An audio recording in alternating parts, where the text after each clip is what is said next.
Adventure India with family जोकी में आपका एक बार फिर से स्वागत है। मैं जोकी शर्मा आपका होस्ट दोस्त आपका एक बार फिर से स्वागत करता हूँ अपने इस चैनल पर जिसका नाम है एडवेंचर इंडिया विद फैमिली। आज मैं आपको लेकर चल रहा हूँ धुआंधार बेड़ा घाट और 64 जोगनी दिखाने के लिए। धुआंधार बेड़ा घाट ये मार्बल रॉक से बने हुए करोड़ों साल पुराने पत्थर हैं जिनके बीच में से नर्मदा रिवर बहते हुए जाती है और एक वाटरफॉल भी बनाती है जिसका नाम धुआंधार रखा गया है। बचपन से लेके अभी तक हम जितनी बार भी वहाँ गए हैं तो हमें ऐसा लगता है जैसे मानो पहली बार वहां पर जा रहे हैं।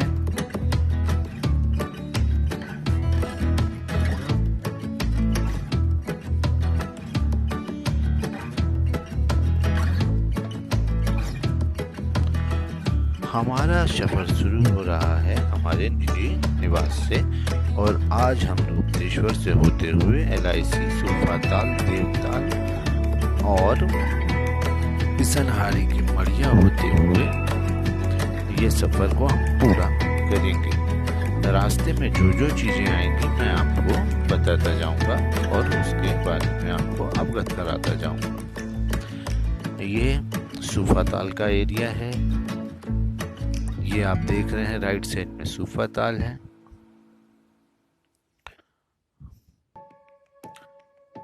जबलपुर में पहाड़ काफ़ी ज़्यादा हैं। अभी तो पिछले कुछ 20-25 सालों से ये पहाड़ों को लोगों द्वारा तोड़ दिया गया है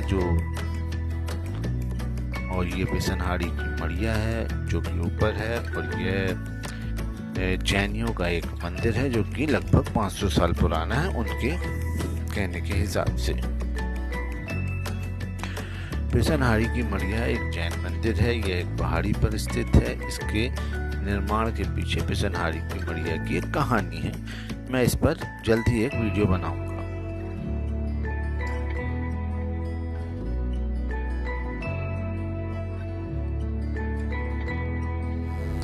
इस मोड़ से को मुड़ने के बाद धुआंधार की दूरी लगभग 7 किलोमीटर रह जाती है और ये सगड़ा का मोड़ है। यहाँ पर एक क्रिश्चियन स्कूल है, सेंट एक्जावियर है शायद, मुझे अच्छे से ध्यान नहीं है, लेकिन एक स्कूल है। और उसके बाद एक रेलवे क्रॉसिंग आती है जो कि गढ़ा रेलवे स्टेशन की है और उसके बाद 7 नंबर हाईवे आ जाता है। 7 नंबर हाईवे के जो हम देख रहे हैं सामने, यहाँ से लेफ्ट वाला एरिया नागपुर को जाता है और राइट वाला वाराणसी रीवा सतना की तरफ जाता है। तो अगर आप नागपुर से आ रहे हैं यानी कि कन्याकुमारी तक ये 7 नंबर हाईवे कन्याकुमारी तक जाता है।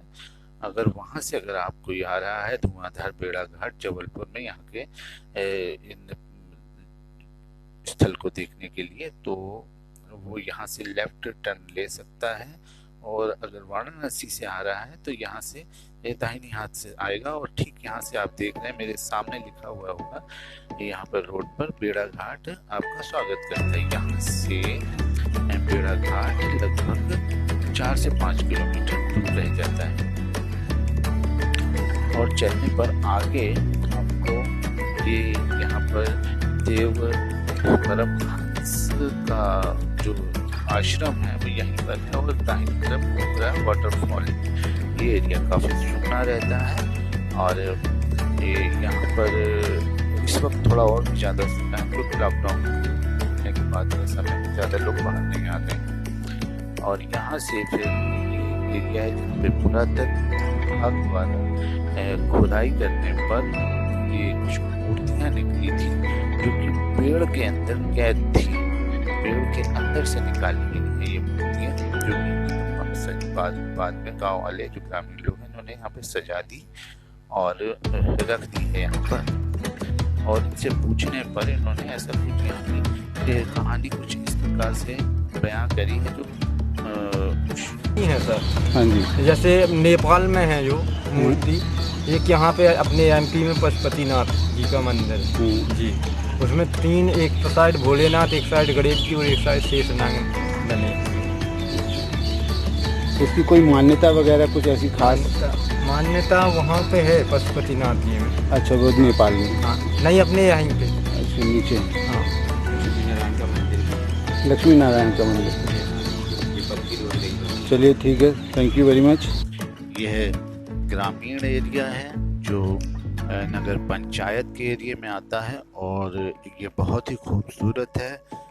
रोड के दाहिने बाएं और तमाम जितनी भी जगहें हैं यहाँ पर मार्बल रॉक के पत्थर हैं जो कि देखने में बहुत ही खूबसूरत लगते हैं। जितना मैं बता रहा हूँ उतना ये फोटो में इतने सुंदर दिख रहे हैं कि नहीं पता नहीं, लेकिन अगर आप यहाँ पर आएंगे तो ये बहुत ही खूबसूरत है।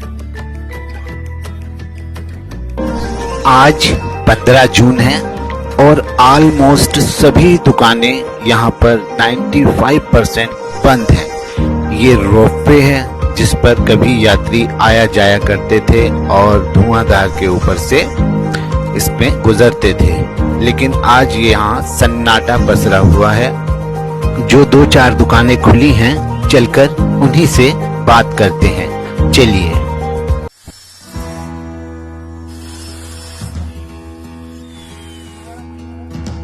अच्छा, ये 1 महीना लग जाता है आपको?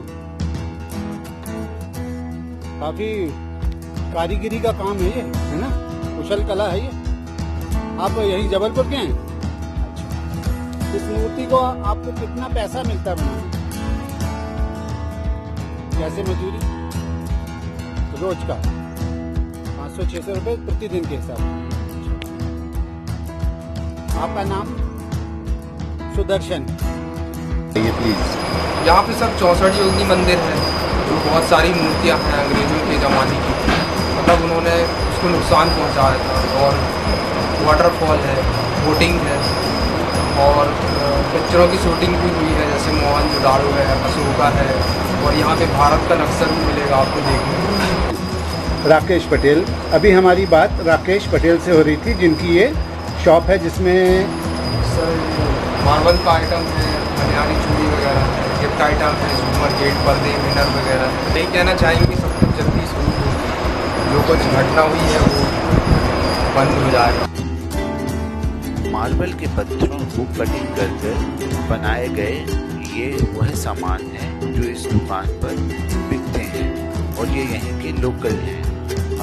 ये नर्मदा की कुछ तस्वीरें जो यहीं पर पेंटिंग होती है बचई मूर्तिकार द्वारा, और जितने भी यहाँ पे व्यापारी हैं वह इसी प्रकार के ज़्यादातर सामानों को यहाँ पर बेचते हैं।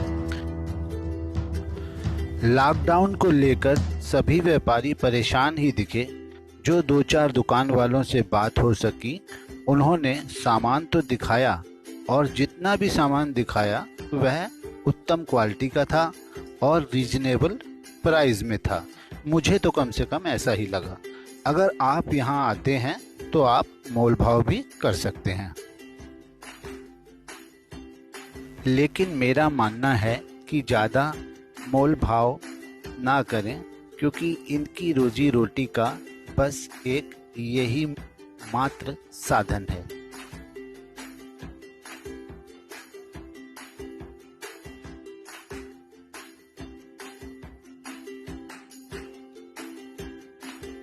इसके बाद हम धुआंधार वाटरफॉल को देखने के लिए आगे बढ़ गए। यहाँ से लगभग 100 मीटर की दूरी पर धुआंधार वाटरफॉल दिखाई पड़ता है।